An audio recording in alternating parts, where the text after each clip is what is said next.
gente quer falar sobre uma fé insignificante. Uma fé insignificante. O que seria uma fé insignificante em relação a essa cultura que nós estamos vivendo hoje?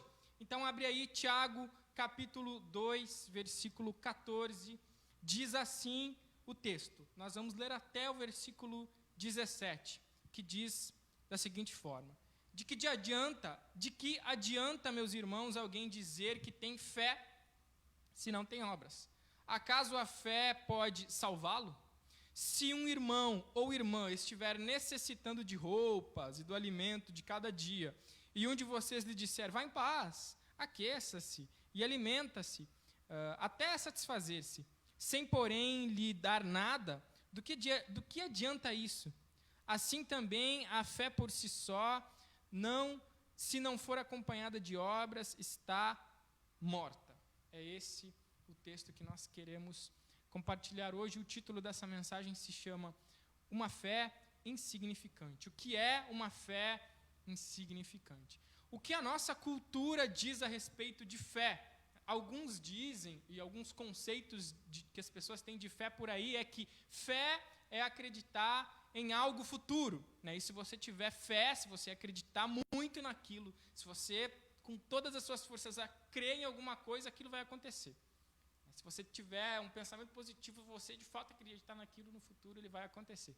Mas o que o Evangelho diz a respeito de fé, o que Jesus diz a respeito de fé, o que é uma fé verdadeira e o que é uma falsa fé, né? É isso que a gente quer falar a respeito de hoje. A nossa cultura, o meio que nós estamos inseridos, se você entrar aí no seu Facebook, no seu Instagram, né, vai ter talvez um coaching lá dizendo que você tem que acreditar, e se você tem um sonho, você acreditar nele, ele vai se realizar na sua vida, né? Isso é o que nós ouvimos a todo instante. Se você tiver fé, não tem porquê, você vai chegar lá, né?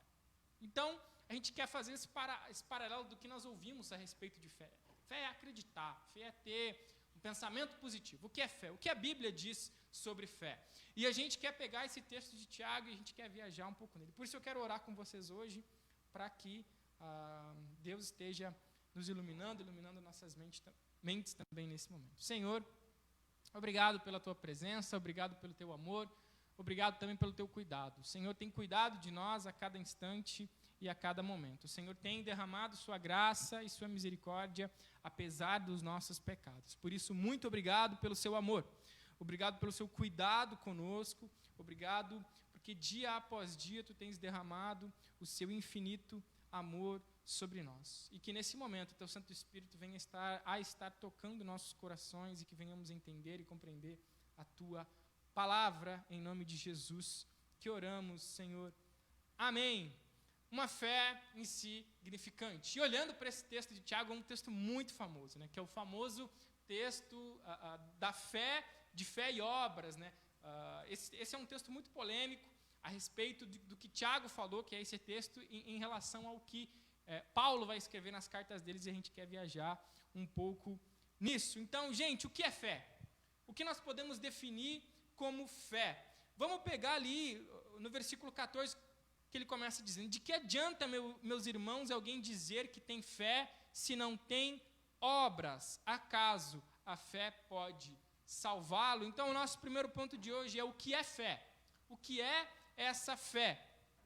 Hebreus 11:1 é talvez um dos textos mais famosos que falam a respeito de fé. Diz o seguinte: ora, a fé é um firme fundamento das coisas que se esperam e a prova das coisas que não se veem. Essa é uma das formas que a fé trabalha, diz Hebreus. Isso não se trata de uma definição de fé, esse texto de Hebreus, e sim de uma descrição do que ela faz e como ela funciona. Então, fé é saber que já recebemos algo. Isso para nós cristãos tem que ser fundamental. Você precisa saber disso. Fé, a nossa fé, a fé cristã, é saber que nós já recebemos algo, e viver pela fé é agir segundo o que recebemos. Vou repetir. Fé é saber que nós já recebemos algo. Que algo que nós recebemos? A salvação. Fé é saber que nós recebemos algo, e viver pela fé é viver segundo aquilo que recebemos, que é a nossa salvação. Então, a fé cristã significa viver pelo que recebemos lá na cruz. Fé cristã, antes de ser qualquer forma de otimismo, é viver por algo que aconteceu no passado, esperando algo que vai acontecer no futuro, que é a nossa salvação, que já aconteceu no passado, mas que irá se concluir definitivamente, cabalmente, na volta de Cristo ou na nossa morte. É ali que então tudo se concretiza. Então a fé cristã significa viver pelo que recebemos lá na cruz. Se você é um cristão e você diz ter fé em Deus, é porque, segundo aquilo que você mesmo diz, você vive por algo que aconteceu lá no passado. O que aconteceu lá no passado? Jesus crucificado. Fé não é crer apesar das evidências, mas crer apesar das consequências. Fé não é você analisar algumas questões, a fé cristã principalmente, não é você analisar algumas questões, analisar as probabilidades e dizer, é nisso que eu vou acreditar. Também é, mas em especial a fé cristã não é apenas crer apesar das evidências, apesar daquilo que aponta, mas a fé é viver, é crer apesar das consequências. O que você perde quando você crê em Deus? O que sai de suas mãos quando você crê? A nossa fé cristã, mais do que seguir evidências, é segui-la firmemente apesar das consequências. E é isso que nós precisamos entender. Quando nós abraçamos a fé cristã, nós temos coisas a perder.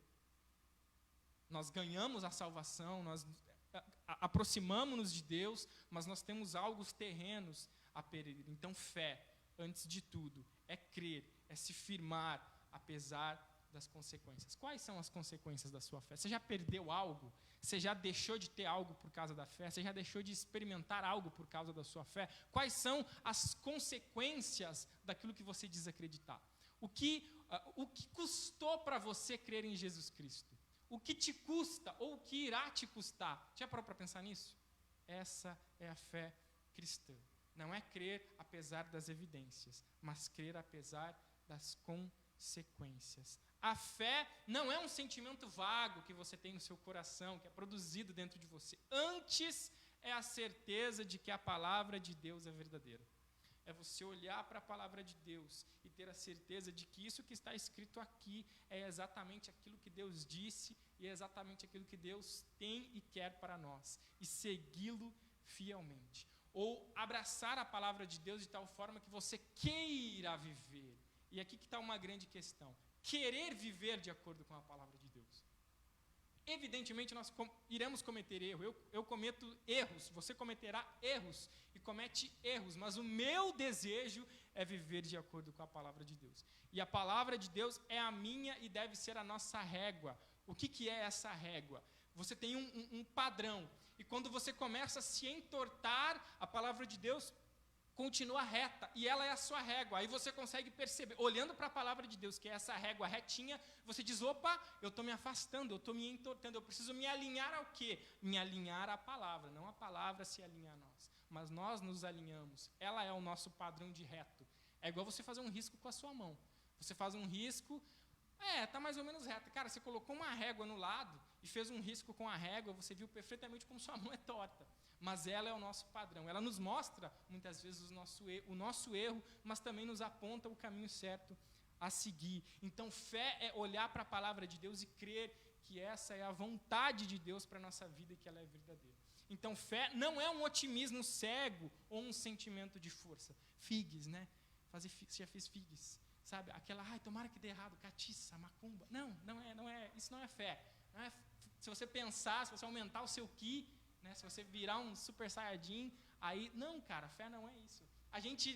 Nós temos no português, né, abrasileirado, o brasileiro, quando ele começa a abrasileirar, as coisas ficam uma delícia, né? Eu estava ouvindo hoje um vídeo de um humorista lá, ele estava explicando lá como que as coisas se abrasileiram, né? O cachorro-quente original. O que é o cachorro-quente original lá, o americano? É um pão e uma salsicha ali, já era. O que o brasileiro põe? Põe aí um purê de batata, põe aí um bacon, põe aí maionese, põe feijão, arroz aí dentro. O brasileiro, quando ele pega o bagulho de fora, e acontece também com algumas palavras, né? A gente acha, já disse algumas vezes para você, que arrependimento é você, não devia ter feito tal coisa. A gente acha que arrependimento é isso. Arrependimento para nós é de se sentir mal depois que faz alguma coisa. Pode ser, mas não é isso em essência. É você, devia ter tomado. A palavra na Bíblia para arrependimento é metanoia, é mudança. Na Bíblia, o conceito de arrependimento é mudar. Ou seja, você viu algo, não devia ter feito aquilo, então eu preciso o quê? Eu preciso metanoiar, preciso metanoia, preciso mudar. Então, o arrependimento nada mais é do que mudança. Quando você muda, você então enxerga algo a ser corrigido. E a palavra fé para nós é um negócio meio assim, né? Tipo, tomara que aconteça, tomara que dê certo. Fé para nós, mas não é isso não. A fé mostra que não, a Bíblia vai mostrar que não é dessa forma. A fé, junto com toda a obra da salvação, é um dom de Deus. Cara, isso aqui é muito massa. Porque fé, antes de ser algo que simplesmente vem de nós, é algo que vem de Deus. Efésios capítulo 2 vai dizer que isto não vem de vós, é dom de Deus, tanto a fé quanto toda a obra da salvação. Tanto a obra, isso que faz você se aproximar de Deus, vem do próprio Deus. Isso que faz você amar a Deus, não é porque você é uma pessoa boa e você entendeu o Evangelho. E é por isso, inclusive, que nós devemos amar os incrédulos. Porque Deus ainda não tocou eles de tal forma que a fé deles venha a crescer, de tal forma que eles venham a se entregar e entender como nós entendemos. E é por isso que nós devemos amá-los. E é por isso que nós devemos insistentemente pregar a palavra para eles. Porque não depende de nós. Não depende da sua eloquência e da sua inteligência. Depende do toque de Deus. Por isso que Deus diz, gente, amem os perdidos. Amem aqueles que ainda não conhecem a tua palavra. Porque se não fosse por Deus, eu e você também estaríamos perdidos. Se Deus não tivesse tocado o seu coração, você seria qualquer outra pessoa no mundo que ainda não conhece Jesus. Você seria tão pior quanto qualquer outra pessoa, assim como você já é. Mas pela graça e pela misericórdia de Deus, Ele tocou o seu coração de tal forma que crescesse fé. Olha que lindo. Então, fé é um dom de Deus. Isso é fé. O que é fé? Fé é um dom de Deus que me aproxima dEle, é a porta de entrada que eu chego até Ele. Pela fé, a salvação vem pela fé. Só que aí, eu acabei de dizer aqui, né, a salvação vem pela fé, mas parece ter uma contradição, porque aqui ele está falando uma outra coisa. Vamos seguir o que o texto está dizendo. E aí nós entramos no nosso segundo ponto. A fé verdadeira gera frutos. E cara, aqui é legal. Eu acabei de dizer que a salvação é pela fé e não por obras para que ninguém se glorie. Mas olha só o texto. Versículo 14. De que adianta, meus irmãos, alguém dizer que tem fé se não tem obras? Acaso a fé pode salvá-lo? Acaso a fé pode... Opa! Agora ficou complicado. Acaso a fé pode salvá-lo? Eu acabei de dizer que é a fé que salva. Paulo vai dizer que é a fé que salva. Aqui ele está dizendo, peraí, a fé verdadeiramente salva? Aqui está dizendo que não. O que a gente pode ver, então, a respeito disso? Cara, a fé verdadeira gera frutos. É o nosso segundo ponto. A fé verdadeira te põe em movimento. Muitas pessoas acabam interpretando esse texto em paralelo com esse texto que eu citei, Efésios 2, que diz, a salvação vem pela fé de Paulo, escrito por Paulo, de maneira muito errada. Olha só a diferença. Paulo está dizendo que a salvação é pela fé somente, e não por obras. Aqui, nesse texto que eu acabei de ler, Tiago questiona se alguém poderia ser salvo sem fazer nada. A questão é que não há contradição. Por quê? Porque os dois estão falando de coisas diferentes. Paulo está falando como somos e seremos reconhecidos diante de Deus. Paulo diz, como é a salvação diante de Deus? Somente pela fé, não há nada que vocês possam fazer. Mas Tiago está falando a respeito do nosso procedimento a partir da nossa justificação diante de Deus. Como deve ser o nosso testemunho diante dos homens. Porque a primeira causa é a salvação pela fé que gera um fruto. É desse fruto que esse texto está falando. Paulo está falando da salvação e da justificação diante de Deus. Tiago está falando da justificação diante dos homens. Aquilo que os homens veem e a respeito dos nossos frutos. A maneira como provamos a fé de alguém é através de suas obras. A maneira como podemos observar se uma árvore é boa ou se uma árvore é ruim é através dos seus frutos. Quem que planta uma árvore no seu quintal, se não para ter algo dela? Alguém, eu gosto de árvore, vou plantar uma árvore aqui no meio do meu quintal, só para ela crescer e ficar ali de boa. Toda seca, ela toda podre. Não, tem uma árvore podre no seu quintal. Não, mas deixa ela ali, eu gosto dela ali. Está lá só atrapalhando. Ninguém planta algo, ninguém coloca algo ali sem esperar frutos dela.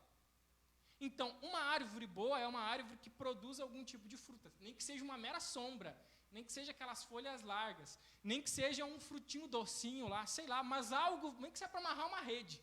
Mas ela precisa produzir algo, senão ninguém a quer ali no seu quintal. Deus quer que você testemunhe que você nasceu de novo. Por isso as obras não salvam, mas as obras são evidências dessa salvação. Porque alguém que foi salvo por Jesus Cristo, que foi restaurado por Jesus Cristo, não consegue enxergar uma injustiça e ficar calado. Alguém que foi salvo por Jesus Cristo não consegue enxergar um ato de violência e concordar com ele. Alguém que foi salvo por Jesus Cristo não consegue olhar para o pecado e compactuar com ele. Alguém que foi salvo por Jesus Cristo não consegue olhar algo de ruim que está acontecendo e dizer, não, isso é normal. Não, eu apoio, eu concordo. Não tem como. Não tem como. É por isso que ele está dizendo. E olha como é. Agora, a gente olha de novo para o versículo 14. Olha só. De que adianta, irmãos, alguém dizer. Veja bem, ele não está colocando alguém que está, de fato é salvo. Ele está dizendo, gente, o que adianta alguém falar? O segredo desse texto está na palavra alguém dizer. O que adianta alguém dizer, falar, todo mundo fala. Eu posso dizer que eu sou qualquer coisa, que eu posso dizer que eu sou o Batman. Estou até com a camiseta do Batman. Ó, gente, eu sou o Batman. Vai fazer eu o Batman? Não vou. Né? Mais louco que o Batman. Se eu saltar esse telhado abaixo, eu vou me quebrar, não vou sair voando. Então, assim, não adianta apenas falar. O texto está dizendo assim, adianta você dizer que você é membro da Igreja Batista Pioneira de Guaíra, se o seu estilo de vida é totalmente contrário, o texto está dizendo, não adianta nada você dizer, não adianta nada você pensar, não adianta nada você achar, não adianta nada você falar a respeito daquilo, se você não tem os frutos que provam aquilo. É isso que o texto está falando.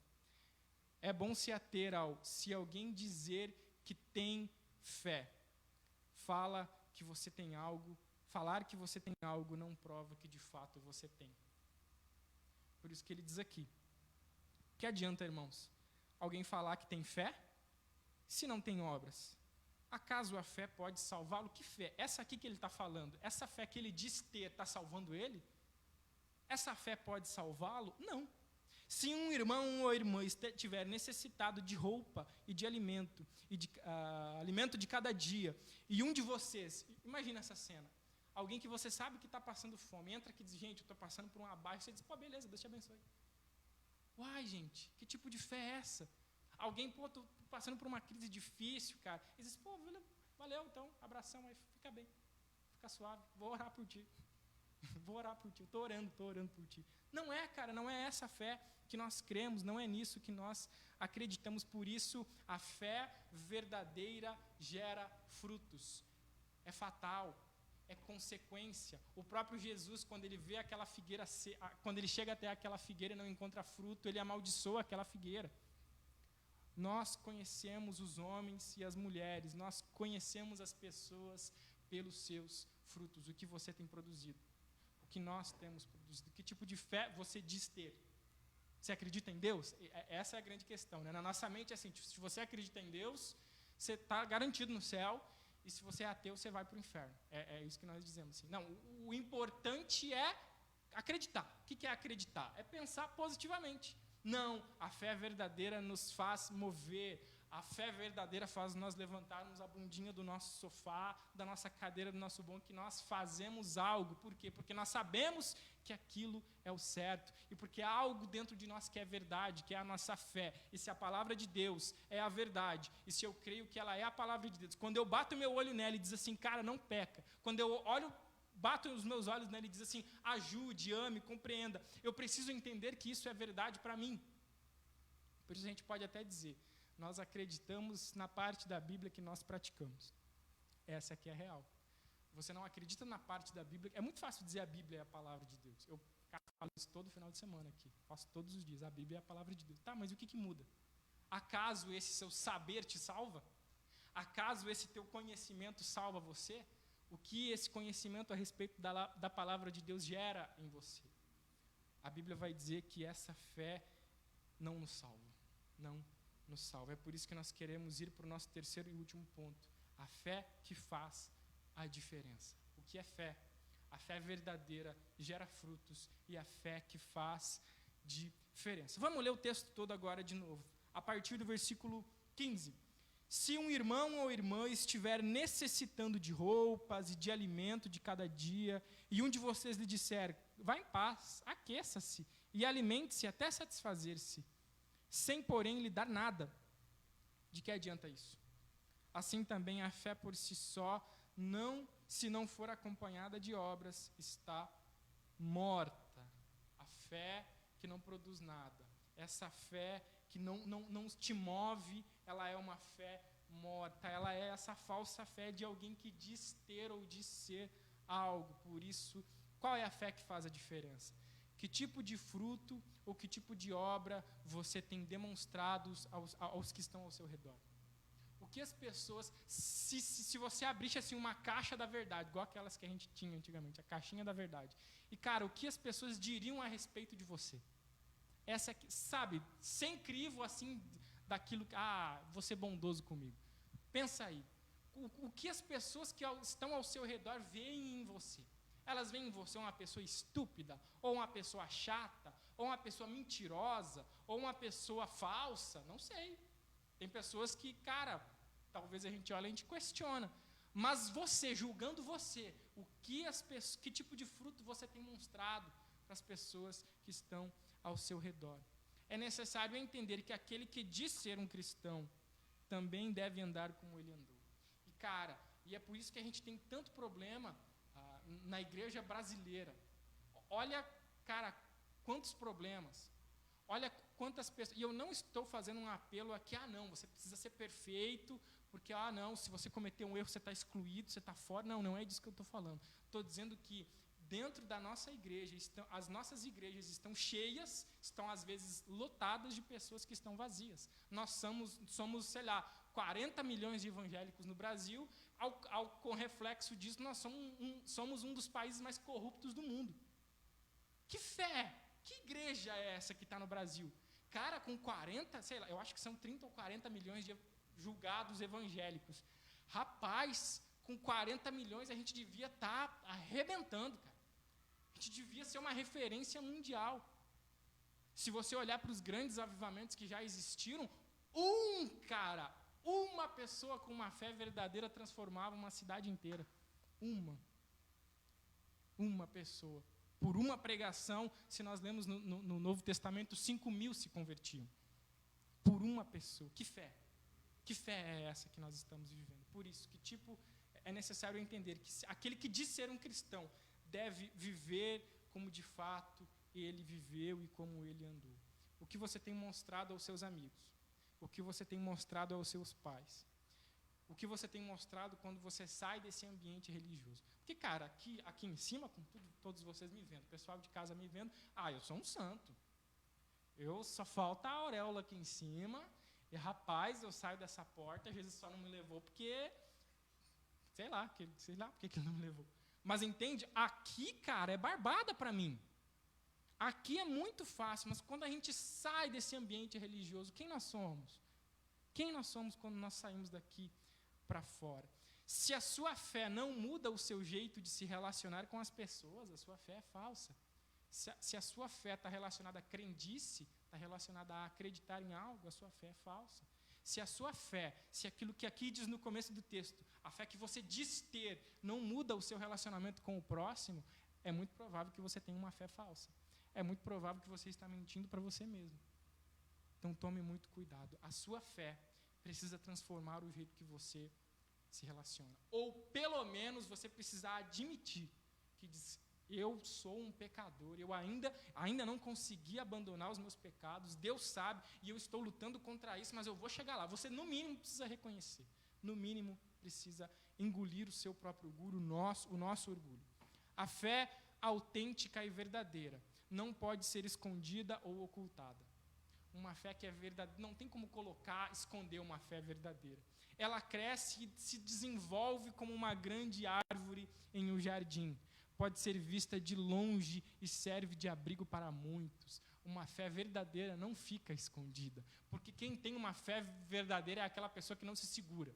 É tipo aquela pessoa que tem uma fofoca, e eu preciso contar, e eu preciso contar Gente, eu sou crente. Eu amo Jesus. Não dá, a pessoa não se contém. Alguém que tem uma fé verdadeira não consegue esconder a sua fé. Alguém que ama a Jesus não consegue viver, não tem como ser 007. Não consegue, não dá. Cedo ou tarde cai a carapuça de um cristão verdadeiro. Numa sala de aula, cedo ou tarde a carapuça cai. Se você é um crente de verdade, quando o bagulho pegar fogo, vão pedir uma opinião polêmica para você e você vai trancar o pé e falar, então, gente, infelizmente eu não concordo com isso. Ah, por que você não concorda? Ah, pois é. Então, eu sou um cristão. É aí que está. Alguém que tem uma fé verdadeira não consegue não se posicionar diante da sua própria fé. Mesmo que, como eu disse no começo, você dizer ser um cristão lhe custe alguma coisa. Como eu disse no começo, fé não é crer apesar das evidências, mas fé é crer apesar das consequências. E tem muita gente que quando chega nas consequências dá para trás. Não, até aqui, isso eu não posso perder. Isso eu não posso perder. Por isso, a fé verdadeira é como se você plantasse um grande pinheiro lá no seu jardim e, cara, ele só cresce, cresce, cresce. Daqui a pouco você está vendo de longe aquele grande pinheiro lá no seu quintal. Essa é uma fé verdadeira, ela cresce e as pessoas se abrigam nessa fé. Os pássaros fazem ninho naquela fé. Aquela árvore de fé gera vida, gera outras e outras vidas. Essa é uma árvore saudável, essa é uma fé verdadeira, gente. Então entendam isso. Entendam que uma fé verdadeira te move, não te deixa parado. A água parada dá dengue. Então, assim, um cristão verdadeiro também cria problemas. Um cristão verdadeiro, um cristão que fica parado, que fica ali, sabe, ele trava, ele não consegue se desenvolver logo. Isso mostra que ele tem uma fé falsa. Conclusão, gente. Efésios capítulo 2, versículo 10. Se você tem sua Bíblia aí, Efésios capítulo 2, versículo 10. Aqui a gente mata a charada de vez a respeito da fé e das obras. Efésios capítulo 2, versículo 10. Porque somos criação de Deus, realizada em Cristo Jesus, para fazermos boas obras, as quais Deus preparou antes para nós as praticarmos. Nós não somos salvos pelas obras, mas nós somos salvos para praticarmos boas obras. Você não é salvo por aquilo que você faz de bom, mas você é salvo para fazer coisas boas. Nós não somos salvos por nossas obras, mas nós somos salvos para as boas obras. Por isso, gente, a gente tem tanta coisa a fazer nessa igreja local. Eu tenho sonhado, por exemplo, com o bairro onde a gente está. Eu tenho sonhado com a gente um dia, sabe, a gente, sei lá quantas coisas, eu já fui caminhar aqui nesse bairro abaixo, já fui ver casas que tinham ali, pessoas que moravam ali, fui caminhar aqui para baixo e ver o que tinha. E, cara, o meu sonho é que nós como juventude avance, como adolescentes, que a gente venha avançar bairro adentro, amando quem precisa ser amado, falando do amor de Jesus para quem precisa ouvir, e todos precisam ouvir, todos precisam desse amor, mas as pessoas também não precisam somente de palavras, porque qualquer pessoa, igual diz aqui no começo do texto, alguém que diz, falar é muito fácil, mas e até que ponto a gente se envolve com essas pessoas que estão aqui? Até que ponto a gente vai? Até que ponto a gente ama elas? Até que ponto elas vêm até nós e de que forma a gente pode ajudar elas verdadeiramente na prática? Quantas pessoas estão sofrendo, talvez, por aqui? Quantas pessoas, nesse exato momento, estão sofrendo algum tipo de abuso? Quantas pessoas, nesse exato momento, estão sofrendo algum tipo, sei lá o que pode estar acontecendo aqui dentro dessas casas, e nós estamos aqui dentro dos nossos santos templos, das nossas santas paredes. A igreja somos nós. E até que ponto a gente ama essas pessoas? Eu tenho sonhado com isso e eu chamo você a sonhar e orar por isso também. Poxa, talvez você tenha algo, vocês são jovens, alguns já estão na faculdade, alguns vão entrar na faculdade. Sonhe algo. Sei lá, você quer dar futebol para as crianças, aqui a gente tem uma quadra. Você pode fazer um projeto para... pastor, sonhei num projeto aqui para as crianças, para os juniores. Eu quero que a criançada venha jogar futebol aqui. Beleza, vamos organizar, vamos chamar todo mundo. Sonhe com isso. Eu tenho sonhado alguma coisa com as meninas. Sei lá, que foram vítimas de alguma coisa. Poxa, vamos projetar um projeto. Eu tenho sonhado algo para senhoras viúvas. Sei lá, cara. Pensa aí, você é cheio do Espírito Santo, você é esse que tem essa fé verdadeira, e Deus escolheu você, meu cara. Deus escolheu você, meu chapa. Eu quero terminar orando com vocês, dizendo: instigue a sua fé, tenha práticas, leia a palavra de Deus, ore buscando a direção, ore buscando a vontade dEle, e Ele certamente acalmará o seu coração, e irá te falar de fato, através da sua palavra, qual a sua função aqui na Terra. O que nós fazemos no meio da nossa cultura? Nós não queremos eliminar os aspectos culturais, mas nós queremos purificar aquilo que ofende, aquilo que faz mal até mesmo para aquele povo, até mesmo para o povo instalado nessa cultura. Nós queremos purificar. E esse purificador é esse filtro chamado Evangelho.